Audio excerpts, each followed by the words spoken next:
One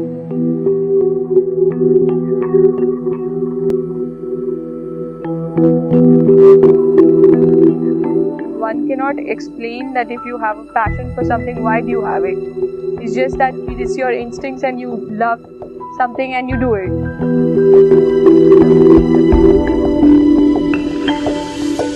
Professionally, I'm a clinical researcher. There was always this love for animals and nature since I grew up a little. But then photography happened much later. It was around 2009 that I was at home for a while. I was into this job where I was working as a clinical researcher, and suddenly some unprecedented events happened and I had to quit my job. And that was a point in life where I was totally shattered. I mean, I didn't know what to do next, and that's when I was thinking that, do I study further? Do I enroll myself into a study program further, or again look for another opportunity? So I was at home and I had this Olympus camera which was lying at home, and I just started speaking with that camera, exploring just my home garden. That's when I decided that I wanted to do a small workshop or have a direction as to how do I take this forward. And so I went back to Bangalore, and that's where I was there for a long time, and I approached a photographer and I did a workshop with him, and then he suggested me to pick up my first DSLR, which was 1000 Canon D. And the beginning of 2010, that was January 2010, I visited Bandhavgarh with that camera.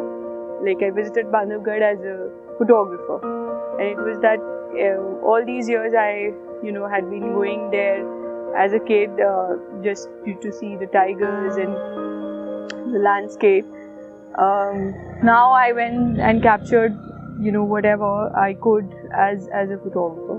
So there was this one instance, like it was an early morning time, dawn at Bandhavgarh, and we were I was fortunate enough to enter the park pretty early. We were the first vehicle, and there were no calls. Usually when a tiger is around, you have these deer calls.